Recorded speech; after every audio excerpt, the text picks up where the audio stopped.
अच्छा जी, जैसा कि आप लोगों को बताया गया कि ये वर्ल्ड डाइजेस्टिव हेल्थ डे है, सेहत के हवाले से जो आगाही का कि हम लोगों को बता सके कि अपना ख्याल कैसे रखना है, अपने हाजमे के निज़ाम को जो है ना आपने कैसे उसका हक अदा करना है, उसकी ये प्रायोरिटी है आपकी। तो जो सबसे अहम बात जो मैं आप लोगों को जो मैसेज देना चाहूँगा वो ये है, पहला काम ये है कि जी जो खाना खाना है ना, उससे पहले आपने अपने हाथ धोने। आप अपने दीन को याद रखें, जो आपको अल्लाह और उसके रसूल का जो हुक्म है उसको याद रखें, अपने हाथ धो लें। आपने हाथ धो लिए अच्छे तरीके से, तो आप यकीन करें कि आपकी 90% चांसेस तो यही हैं कि आप बीमारी से बच गए। पहला काम ये करना है। आप बिस्मिल्लाह पढ़ के खाना शुरू करें, अल्हम्दुलिल्लाह पढ़ के खाना ख़त्म करें, खाना साफ़ सुथरा खाएं, साफ़ सुथरा पिएं, साफ़ सुथरा खाएं। खाना मिकदार में हमेशा कम होना चाहिए, ये बात याद रखें, पेट भर के नहीं खाना। हमारा कल्चर ऐसा हो गया कि ऐसे लगता है कि हम इस दुनिया में खाना खाने आए हैं, बस हमने और कुछ नहीं करना।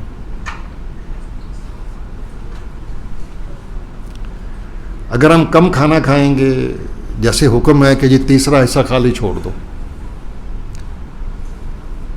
आप हज़ारहा बीमारियों से बच जाएंगे। पेट भर के मत खाएं, लेट नाइट खाना मत खाएं। मैं नहीं समझता कि इशा के बाद खाना खाने की कोई भी वजह हो सकती है, बिल्कुल नहीं खाना चाहिए। इशा से पहले पहले खाना खा के इंसान को फारिग हो जाना चाहिए। रात का खाना और सोना, इसमें 3 घंटे का वक्फा बड़ा ज़रूरी है। और ये भी याद रखें कि हम सब लोग रात को बिस्तर में जाके पार्क हो जाते हैं। ऐसे ही कोई ऐसा है जो रात को बिस्तर में नहीं सोता? हम सब सोते हैं जाके, सब जाके बिस्तर में पार्क होते हैं। और मज़े की बात यह है कि हम में से अक्सर लोग रात को अपना टैंक जो है ना खूब भरते हैं। ये गाड़ी रात को चलनी नहीं होती, रात को बिस्तर में इस गाड़ी ने पड़ा होना होता है। वो भी चलती हुई गाड़ी को पेट्रोल की ज़रूरत है। ये रात को जो पार्क हो गया वो जाके उस वक्त जो है ना फ्यूल टैंक भर लिया है अपना, ये तो इस्तेमाल ही नहीं होना, ये तो हजम ही नहीं होना, फिर बेतहाशा बीमारियां लगनी है। ठीक है, तो ये चंद मेरी गुजारिशात थी। अगर आपने अपने हाजमे के निज़ाम को ठीक रखना है, हमेशा हाथ धोएं, पेट भर के ना खाएं, लेट नाइट ना खाएं। ठीक है, खाने और सोने में 3 घंटे का वक्फा होना चाहिए। बिस्मिल्लाह पढ़ के शुरू करें, अल्हम्दुलिल्लाह पढ़ के ख़त्म करें, इंशाअल्लाह अल्लाह सेहत देगा। अब मैं आता हूँ हेपेटाइटिस की तरफ। ये जो जैसे मेरे दोस्त जो हैं डॉक्टर जुनेद ने बात की कि मैं पीले यरकान के बारे में बात करूँ। पीला यरकान जो है ना जी, ये खाने पीने से फैलता है। हम गंदा खाया, गंदा पिया, तो पीला यरकान ज़्यादातर जो है ना हमारे बच्चों को, नौजवानों को होता है। बुढ़ापे में जाके अक्सर पीले यरकान नहीं होते, बहुत कम होते हैं। पीला यरकान ये वही है कि जिसमें आप सब लोग, आपके रिश्तेदार, अजीज़, आपकी औलाद, कोई ना कोई इसमें से गुजरा होगा। ठीक है, कि आंखें पीली हो गई, खाना पीना बंद हो गया, खाने को जी नहीं चाह रहा, उल्टियाँ आ रही हैं, मतली हो रही है, पेट में थोड़ा दर्द हो रहा है, पेशाब की रंगत जो है ना हल्दी की तरह हो गई है। ठीक है, तो ये पीला यरकान है। लेकिन हमारे रब का ऐसा कमाल है कि इसमें तकरीबन हर आदमी जो है ना वो ठीक हो जाता है। तकलीफ़ से गुजरेगा, जो महीना, 1.5 महीना, 2 महीने तक भी जा सकता है, 3 महीने भी लग सकते हैं उसको ठीक होने में कुछ लोगों को। लेकिन अक्सर लोग महीने के अंदर, 1.5 महीने के अंदर जो है ना मुकम्मल ठीक हो जाते हैं बग़ैर किसी मसले के। जिगर में सोजिश हुई, पीला यरकान हुआ, हमने गंदा खाया था, गंदा पिया था, उसमें हेपेटाइटिस ए का वायरस था या हेपेटाइटिस ई का वायरस था। ये दो हैं, ए और ई, ठीक है। ये जो काला यरकान हम सुनते हैं ना, जो बी और सी, वो सिर्फ खून के ज़रिए से लगता है, तो उसका खाने पीने से कोई ताल्लुक नहीं है। ये नहीं हो सकता कि जी आपने गंदा पानी पी लिया तो आपका हेपेटाइटिस बी हो गया, ये हो ही नहीं सकता।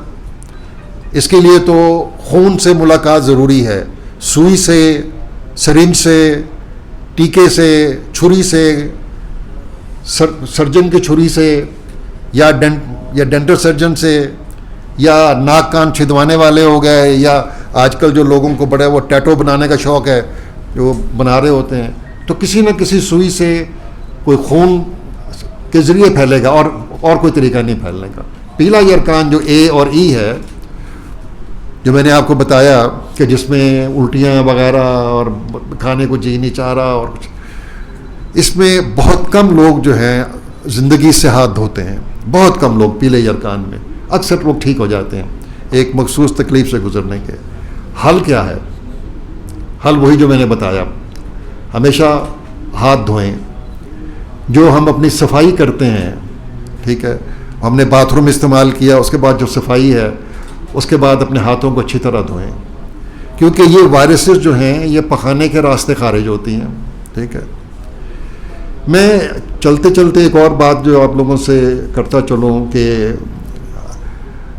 हम कई दफ़ा अपनी आंखें ऐसे ही बंद करते हैं, हम रियलाइज़ ही नहीं करते। हम कहते हैं जी मैंने तो अपने घर में बड़ी सफाई रखी हुई है, मेरे गिलास बिल्कुल साफ़ होते हैं, मेरी प्लेटें साफ़ होती हैं, फिर मुझे कहाँ से लग गई है, फिर मुझे कहाँ से पेचिश लग गया, कहाँ से मेरा पेट ख़राब हुआ, कहाँ से मुझे जो है ना ये मेरे अल्सर हुए, और कहाँ से जो है ना मुझे मुख्तलिफ बीमारियाँ हुई।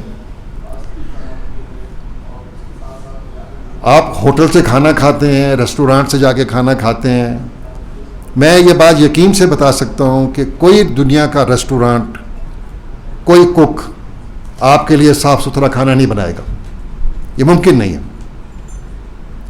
ज़रा आप अपने घरों में देखें, आपकी माएँ, बहनें, बेटियाँ कितनी मेहनत करती हैं एक खाना बनाने पे, किस तरह सब्ज़ी को धोया जाता है, चीज़ों को धोया जाता है, किस तरह धनिया पुदीना धोया जाता है, आपके लिए सलाद बनता है, आपके लिए चटनी बनती है। क्या इस तरीके से कोई आपको रेस्टोरेंट में बना के देगा? क्या शादियों के ऊपर जो खाना बन रहा होता है वो साफ़ सुथरा होगा? सवाल ही पैदा नहीं होता। तो इसलिए एहतियात करें। जो डॉक्टर जुनैद ने बात की थी ना कि जो चीज़ पक के आती है, मेरा मशवरा आप लोगों को ये होगा, और ये पैगाम अगर हम लोगों तक पहुंचा सकें कि अगर वो चाहते हैं कि हम बीमारियों से बचे रहें, तो वो चीज़ें जो पक के आई हैं ना गरम गरम, वो खाएं। आप किसी रेस्टोरेंट में जाएं, शादी में जाएं, किसी फंक्शन में जाएं, कभी रायता मत इस्तेमाल करें, कभी सलाद मत खाएं, कभी दही वगैरह जो ठंडी चीज़ें हैं मत खाएं। जो चीज़ पकी हुई गरम गरम है आप वो खाएं। क्या मजाल है कि आपको कोई बीमारी आपके नज़दीक आ जाए। तो ये मेरा पैगाम था आप लोगों के लिए, और आपके अगर कोई सवाल हो तो आपके पास माहिरीन सारे मौजूद हैं, हम हाजिर हैं आपके किसी भी सवाल का जवाब देने के लिए। My name is Amar. I am correspondent of Public Perview News. मेरा क्वेश्चन ये है सर, फर्स्ट कमेंट करूँगा वेरी इंफॉर्मेटिव टॉपिक की जो आपने अवेयरनेस क्रिएट की है। बॉयल पानी तो हम यूज़ करते हैं, सभी कर लेते हैं, कुछ नहीं करते, लेकिन आजकल जैसे गर्मियाँ हैं, ठंडा पानी बहुत ज़्यादा पिया जाता है, और पास टाइम तो फिल्टर लगे हुए हैं, इसका क्या इफेक्ट है? और क्या इससे भी कुछ ज़्यादा ठंडा पीने से, बर्फ़ जो बाहर की खुली बर्फ़ है फटों पे रखी हुई है उसका इस्तेमाल करते हैं, उसका आप बताएं क्या?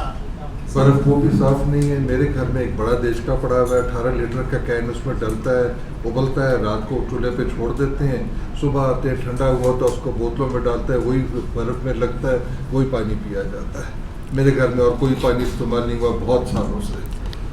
देखें एक मिनट, ये मीडिया पे बड़ी अहम जिम्मेदारी है कि इन चीज़ों को, जो सही बातें हैं उनको उठाए। कितनी बदकिस्मती है हमारी कि हमारे यहाँ, जैसे डॉक्टर अमजद ने कहा कि जुनैद ने भी कहा कि साफ़ पानी मुहैया नहीं है, ना हमारे घरों में है ना हमारे बाज़ारों में है।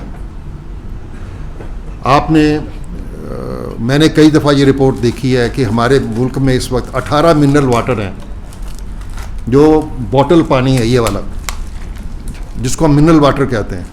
हालांकि ये मिनरल वाटर नहीं है, ठीक है, लेकिन ये बॉटल्ड पानी 18 ब्रांड हैं, जो हमारी पाकिस्तान की जो रिसर्च काउंसिल है साइंटिफिक, जिसने इनका एनालिसिस किया है, उन्होंने कहा इनमें से एक भी पानी ऐसा नहीं है। उन्होंने ये नहीं कहा कि जी नेस्ले का ठीक है और फलां का ठीक है और फलां का ठीक है। उन्होंने कहा एक भी ब्रांड ऐसा नहीं है जिसका पानी साफ हो। तो आपके पास हल क्या रह गया? आपके पास घर में उबालो, उसको ठंडा करो, वो है। बर्फ़ की बात की, कौन सी बर्फ़ है यार? कौन सा कारखाना है जो साफ पानी से बर्फ़ बनाएगा? बदकिस्मती से इस मुल्क में आपकी, मेरी, गरीब की, किसी को कोई परवाह नहीं है। इसमें एक बात याद रखें, उबलने से जरासीम मर जाते हैं। बेशक एक उबाला ही आ जाए, 1 मिनट तक उबलता रहे तो बेहतर है, मगर एक उबाला भी आ जाए तो काफ़ी होगा। बर्फ़ जमने से जरासीम नहीं मरते, बर्फ़ घुलने पे जरासीम फिर जिंदा रहेंगे, वायरस खास तौर से। तो बर्फ़ जमने से जरासीम नहीं मरेंगे, उबलने से जरासीम मर जाएंगे। मैम, बहुत सारा ठंडा पानी पीना बेहतर नहीं होता सेहत के लिए। ठंडा पानी पीना ही नहीं चाहिए। मैं बताऊँ, आप नॉर्मल पानी पिए, नॉर्मल टेम्परेचर वाला पानी पिए, ठंडा पानी मत पिए। बर्फ़ बिल्कुल ठीक नहीं है। मैम,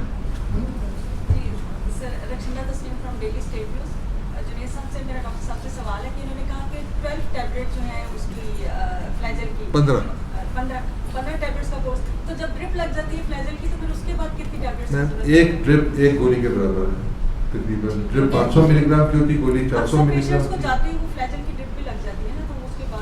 मैं उस पर मैं बहस नहीं करता कि क्या डॉक्टर क्या कर रहे हैं। हर प्रोफेशन में अच्छे भी हैं, बुरे भी हैं। मैंने आपको तरीका बता दिया। फ्रेजिल 1-2 ड्रिपों से या 1-2 गोलियों से काम नहीं बनेगा। कम से कम 3 दिन खानी है, 5 दिन खाना बेहतर है। और 1-2 गोलियां खा के जरासीम जो है वो उनको आप तकवीत बच सकते हैं, फ़ायदा है, उनको मार नहीं सकते एक आध ड्रिप से या एक आध गोली से। एक ड्रिप एक गोली के तकरीबन बराबर है। देखिए, मैं आपके इस जो है ना थोड़ा सा जवाब दे देता हूँ। एक तो फ़ौरन पैनिक नहीं होना चाहिए। एक पखाना आया, 2 पखाने आया, फ़ौरन दौड़ पड़े। कुदरत का अपना एक तरीका है कि अगर आपने गलत चीज़ खाई है, कुदरत ने उसको निकाल बाहर फेंकना है, ठीक है। आप अपना पानी की इंटेक ठीक रखें, आप उसमें नमक डाल के या निमकोल वाला पानी पी लें। मसला ये है कि जो हम लोग हैं, हम इतने बेसब्रे हैं, हम डॉक्टर के पास जाते हैं, हम कहते हैं जी फ़ौरन ठीक हो जाएं, ठीक है। अब डॉक्टर बेचारा क्या करता है? वो कहता है जी मरीज़ आया है। अब वो ये नहीं करेगा कि जी आपको सब्र की तलकीन करे, ठीक है। वो क्या करते हैं फिर जी, जो आपने बात की कि जी ड्रिप लगा देंगे, ठीक है। अब ड्रिप लगा दी, टीका लगा दिया, ये कर दिया। इसलिए हमारे मुल्क में हेपेटाइटिस वगैरह जो है ना, काले जरखान ज़्यादा है कि हम बेतहाशा ड्रिपें और टीके लगवाने वाली कौम है। हमारे मुल्क में शरा जो है ना इंजेक्शन की 13 टीके, 13 इंजेक्शंस पर पर्सन पर ईयर है, जो दुनिया में सबसे ज़्यादा है। तो भाई आप लोगों ने अपनी हिफाजत करनी है, आपने अपनी सेहत का ख़ुद ख्याल रखना है, तो उसके लिए मेहनत करें, ठीक है।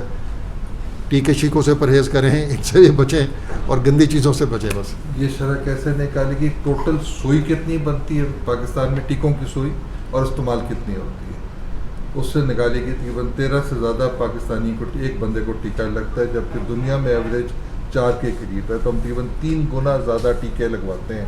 इतने हम शौकीन हैं टीकों के, टिपों के। ये शौकीन है, इसमें ज़रूरत नहीं है। डॉक्टर को कहता है कोई अच्छा सा टीका लगा देगा मुझे पूरा। जी सर। हाँ, डेली पाकिस्तान। मैनू छेती आराम चाहिए है। हाँ सर, शादी फ्रॉम डेली पाकिस्तान। आजकल सोशल मीडिया पे प्रोपेगेंडा बहुत जोर पकड़ता जा रहा है कि मेडिसिन एंटी डिजीज की बजाय प्रो डिजीज आ रही है। इस वाले से कहते हैं समझिए कि जो मेडिसिन है वो किसी बीमारी को ट्रीट करने की बजाय उसको मजीद बढ़ाने के लिए इस्तेमाल होती है। देखें, ऐसा बढ़ाई जाती है, बाद में उनका फिर तोड़ लाया जाता है। इंडिपेंडेंट स्टेटिस्टिक्स के मुताबिक पाकिस्तान में जितने सोशल मीडिया पे जो खबरें हैं उसमें से 70% झूठ है। सो कोई भी खबर आप जब सोशल मीडिया पर चलेंगे इससे 7 in 10 चांस है कि ये गलत है। गंडापुर के साथ एक एग्जाम्पल, मेरा जवाब इधर पॉलिटिकल मेडिकल व्हाट्सएप यूनिवर्सिटी में पढ़ाई ना किया करें। नंबर 1। नंबर 2, जो आप बात कर रहे हैं उसकी तो हम कहते हैं devil is in the detail, उसकी डिटेल की आई डोंट नो दैट, लेकिन ऐसा नहीं है, जनरली नहीं है, प्रोपोगेट नहीं किया जाता। लेकिन ये बहुत सारे एजेंडाज होते हैं लोगों के, किसी कंपनी को नीचे करना है, कुछ और करना है, कुछ फैलानी है, ठीक है जी। और ये सिर्फ हमारे यहाँ नहीं है, ये हमने सबक नहीं सीखा है, अमेरिका में अमेरिका में ऐसा जिस तरह क्लोरोक्वीन का आप देख लें कोविड में जो जिक्र था, बाकी जो बहुत सारी दवाइयाँ हैं, ज़ाहिर है अगर आप एक दवाई के लिए किसी भी बीमारी के लिए गलत दवाई देंगे तो उसको बढ़ाएगी, मतलब उसको ट्रीट नहीं करेगी ना। फॉर एग्जांपल अगर आप मलेरिया को टाइफाइड की दवाई से ट्रीट करेंगे, टाइफाइड मलेरिया की दवाई से ट्रीट करेंगे तो ऑफकोर्स वो बढ़ जाएगा, नंबर 1। तीसरा जो प्रॉब्लम है वो जो आप बात कर रहे हैं वो ये है, in a way indirectly, it is not, I don't think it's वो ये है कि अगर आप एंटीबायोटिक्स बहुत ज़्यादा इस्तेमाल करेंगे जिस तरह की हमारी सोसाइटी में इस्तेमाल होती है तो बहुत सारे जरासीम रेजिस्टेंट हो जाते हैं उसको। सो अगर आप वो एंटीबायोटिक्स दे रहे हैं और रेजिस्टेंस जो है वो ज़्यादा कर रहे हैं जबकि इंडिकेटेड नहीं, जिस तरह अभी फ्लैजिल की बात हुई है, तो वो ऑफ कोर्स मार बढ़ेगी। उसका मैं एक बहुत बड़ा एग्जांपल जो है ना वो ये है, पाकिस्तान उन चंद वाहिद ममालिक में से है जहाँ XDR टाइफाइड बहुत ज़्यादा, XDR का मतलब है एक्सटेंसिवली ड्रग रेजिस्टेंट, जिसका मतलब है जो सबसे इफ़ेक्टिव दवाइयाँ 3 या 4 उनको भी रिस्पॉन्ड नहीं करता, ठीक है। सो कहने का मतलब ये है कि उस लिहाज से आपकी बात अगर इनडायरेक्टली मैं कहूँ तो ठीक है, लेकिन अदरवाइज वो सर एक चीज़ मैं ऐड करना चाहूँगा इसमें। सर एक चीज़ ये है कि हमारे यहाँ जो सर सेल्फ मेडिकेशन भी बहुत ज़्यादा है। किसी एक पेशेंट ने मेडिसिन ली तो दूसरे को बताएगा मैंने ये मेडिसिन ली है, मुझे इससे आराम आया, तो आप भी ये लो, आपको इससे आराम आएगा। सर इसमें दो बातें और भी मैं ऐड करना चाहूँगा। पहली बात है कि कोई भी दवाई हो,